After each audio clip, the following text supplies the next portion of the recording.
kembali lagi di channel YouTube Tor Cetaro Super Mega Bintang. Seperti biasa di video kali ini gue bakal bikin informasi mengenai tentang sejarah Korea lagi nih, konten tentang sejarah Korea. Kalau di video sebelumnya mungkin kalian udah ada yang ngikutin. Di situ gue bikin materi videonya mengenai pendudukan dan pemerintahan kolonial Jepang di Korea. Nah, sekarang judul yang bakal gue bawakan adalah tentang perjuangan kemerdekaan Korea dan konferensi internasional pada masa perang. Seperti biasa ketika gue menjelaskan sejarah Korea di video kali ini, gue tetap mengikuti aturan dari buku yang telah diberikan oleh dosen gue. Karena mungkin ada beberapa yang kalian udah tahu juga kalau gue kuliah jurusan bahasa Korea, dan di situ ada mata kuliahnya tentang sejarah Korea. Jadi gue mengambil materi apa yang dosen berikan dan gue sampaikan juga kepada kalian informasi yang bermanfaat kalau untuk kalian yang suka terhadap Korea Selatan gitu. Nggak cuma Korea Selatan aja sih, karena di sini perjuangan kemerdekaan Koreanya gitu loh. Oke. Kita lanjut aja mulai. Judulnya yang tadi udah gue bilang di awal, yaitu kita tentang, oh ya, dan di sini juga gue tidak menampik, gue bakal tetap baca materi ya. Gue baca materinya, skrip di bawah nih, gue udah nyiapin skripnya. Jadi gue sambil baca juga gitu ya, nggak apa-apa lah ya, daripada takut salah informasi gitu kan. Oke, jadi judulnya itu adalah Perjuangan Kemerdekaan Korea dan Konferensi Internasional pada Masa Perang. Nah, yang pertama latar belakang nih, latar belakang gerakan kemerdekaan di Korea itu apa sih? Jadi yang pertama itu pada tahun 1918, Presiden Amerika Serikat, namanya itu Woodrow Wilson, mengusulkan pada konferensi perdamaian Versailles tentang prinsip self-determination. Nah, terus keberadaan suatu bangsa dan bentuk pemerintahan secara bebas ditentukan oleh rakyatnya, dan bangsa lain tidak boleh ikut campur gitu loh. Jadi kalau pengen ada suatu negara yang ingin ibaratnya merdeka, ya itu ditentuin sama rakyatnya. Negara lain nggak boleh ikut campur terhadap kemerdekaan Korea itu sendiri gitu.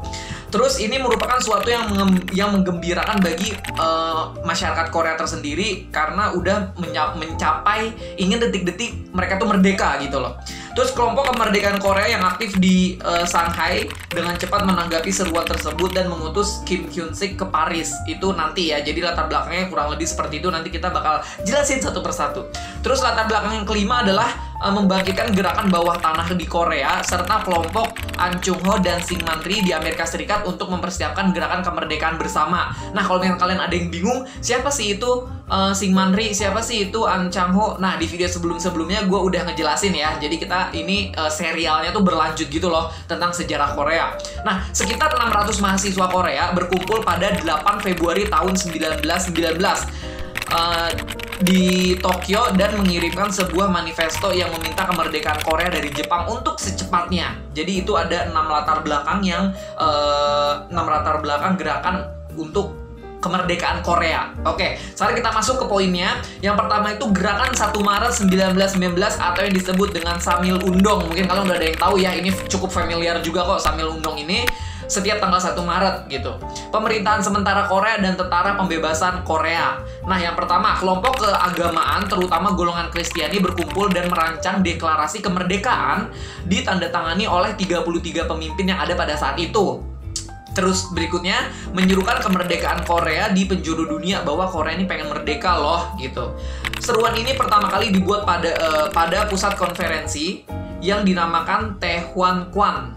Terus berikutnya, demonstrasi massal terjadi di seluruh penjuru Korea pada saat tanggal 1 Maret ini 1919. Ribuan orang berdemonstrasi di Pagoda Park ada di Seoul ya. Di Seoul sekarang jadi ibu kota Korea Selatan gitu. Terus tujuan demo ini adalah untuk menginformasikan kepada dunia bahwa Jepang telah merampas Korea, sehingga opini dunia akan memaksa Jepang untuk membebaskan Korea dan rakyatnya disegerakan mungkin gitu loh. Jadi sengaja demo besar-besaran supaya dilihat sama dunia bahwa Jepang tuh harus memerdekakan Korea sesegera mungkin. Jangan ibaratnya, karena kan Jepang ngejajah Korea gitu kan. Terus berikutnya, lebih dari 2 juta orang berpartisipasi dalam 1.500 demonstrasi. Namun Korea kekurangan kekuatan militer pada saat itu ya, yang diperlukan untuk mendukung gerakan tersebut atau gerakan 1 Maret ini yang Samil Undong. Kita sebutnya Samil Undong ya, gerakan 1 Maret. Jepang akhirnya mengambil tindakan keras terhadap gerakan itu karena dianggap para pemimpin gerakan kemerdekaan Korea ditangkap, dan pemerintah Jepang mengeluarkan pemerintah tembak di tempat pada saat itu yang ikut demo gitu. Jadi yang ikut demo di Samil Undong itu, kalau sama pemerintah Jepang pada saat itu di Koreanya ya, yang Samil Undong itu, mereka menyerukan bahwa tembak di tempat secara langsung bagi warga sipil yang berpartisipasi dalam demonstrasi damai tersebut. Jadi siapa aja yang emang demo, jadi Jepang itu menyuruhkan untuk tembak di tempat pada saat itu juga gitu. Terus akhirnya gerakan 1 Maret tidak mencapai tujuannya dengan mulus gitu ya, karena ya namanya juga gerakan kan tidak sepenuhnya mulus, pasti ada aja hambatannya kan. Nah, terus berikutnya Jepang memutuskan tetap bertahan di Korea pada saat itu juga, masih di keadaan yang sama gitu. Dan bangsa-bangsa Barat termasuk Amerika Serikat yang merupakan kekuatan kolonial di Asia tidak melakukan tindakan apapun untuk menyokong pembebasan wilayah koloni ini.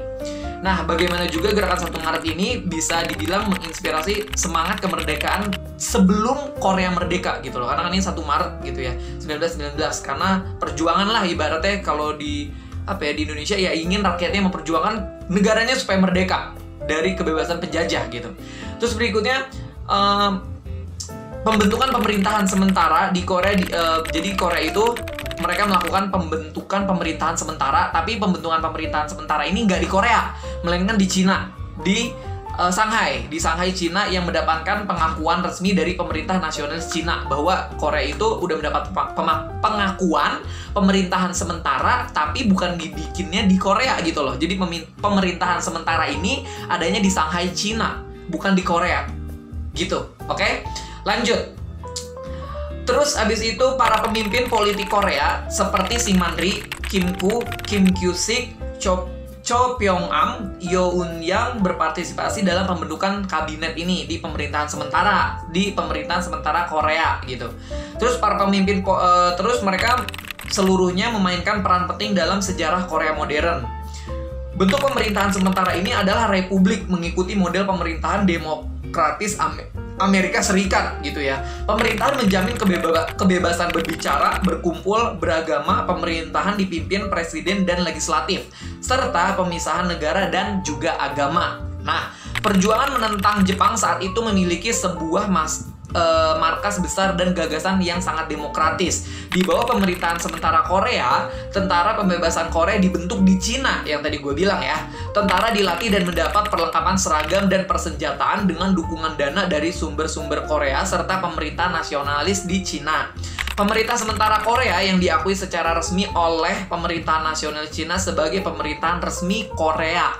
Pemerintahan sementara secara resmi menyatakan perang dengan Jepang pada Februari tahun 1945. Terdapat 1,5 juta warga Korea yang bermukim di Cina dan Manchuria, beberapa di antaranya mereka bergabung dalam operasi pasukan komunis Cina di Yenan. Mereka sangat membenci Jepang karena Jepang telah merebut tanah-tanah leluhur mereka melalui pengambilan paksa, melalui penjajahan yang tadi gitu ya. Oke, terus berikutnya kita masuk ke konferensi. Jadi di sini tuh ada beberapa konferensi dalam penyelesaian masalah terhadap Korea ini. Yang pertama, konferensi Quebec tahun 1943. Dihadiri oleh para pemimpin kekuatan sekutu seperti Presiden Franklin dan juga Perdana Menteri Winston gitu ya. Konferensi memutuskan bantuan tambahan kepada Cina dan Komando Asia Selatan akan dibentuk di bawah komando Lord Mountbatten. Tulisannya seperti itu bacanya ya. Bacanya gue kurang tahu sih cara pelafalan nama bacanya itu seperti apa gitu. Terus berikutnya di konferensi Quebec ini insi dalam konferensi ini tuh terus berikutnya mempertanyakan keterlibatan Soviet dalam perang terhadap Jepang. Konferensi diselenggarakan untuk tujuan memperlemah kekuasaan militer Jepang di Asia, tidak membicarakan masalah Korea secara langsung. Jadi masalah-masalah yang datang kepada Korea disitulah yang dibahas, bukan membicarakan inti dari si Koreanya ini secara langsung gitu, gengs. Oke? Terus lanjut, konferensi yang kedua itu ada konferensi Moskow tahun 1943. Ya, yang isinya adalah diselenggarakan oleh para menteri luar negeri Amerika Serikat, Inggris, dan Uni Soviet, menghasilkan deklarasi perlunya pembentukan organisasi internasional untuk menjaga perdamaian dan keamanan di dunia. Prinsip ini menciptakan lahirnya PBB yang pada tahun 1950 mengerahkan pasukan PBB untuk melindungi Korea Selatan dari invasi di Korea Utara. Terus yang berikutnya ada konferensi Kairo pada tahun 1943. Konferensi ini dilahirkan oleh Roosevelt, Perdana Menteri Churchill dan Jenderal Chiang Kai-shek. Nah, membicarakan tindakan-tindakan militer lanjutan menentang Jepang di Asia. Komunikasi bersama dikeluarkan pada 1 Desember 1943 berisi pernyataan tentang Korea bahwa Jepang akan diusir dari seluruh wilayah yang telah diambil dengan paksa dan secara tamak gitu. Terus yang berikutnya, yang keempat, ada konferensi Tehran pada tahun 1943. Yang pertama dihadiri oleh Roosevelt juga sama, terus ada Churchill dan Joseph Stalin. Konferensi ini berkenaan dengan strategi menentang Jepang setelah berakhirnya Perang Eropa dan kemungkinan keterlibatan Rusia dalam Perang Pasifik. Nah, terus yang berikutnya ada konferensi Yalta. Konferensi Yalta ini pada konferensi ini Uni Soviet menyokong kesepakatan Kairo yang menjanjikan kemerdekaan bagi Korea. Rusia juga menyetujui bergabung perang dengan Jepang dalam 3 bulan setelah Perang Eropa.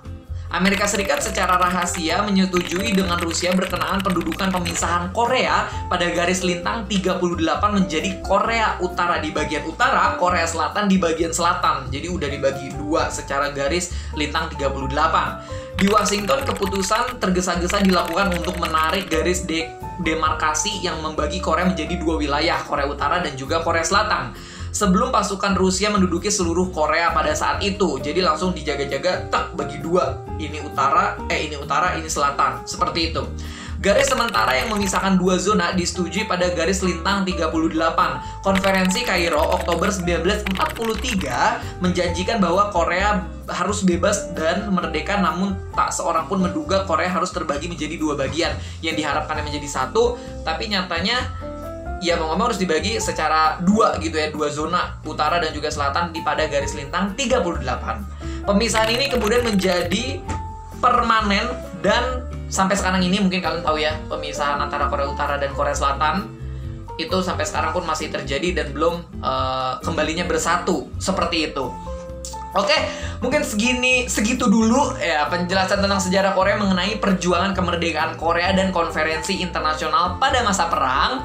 Nah, nanti di video berikutnya kita bakal masuk ke tema tentang periode pendudukan Amerika Serikat dan Uni Soviet di Korea pada saat itu.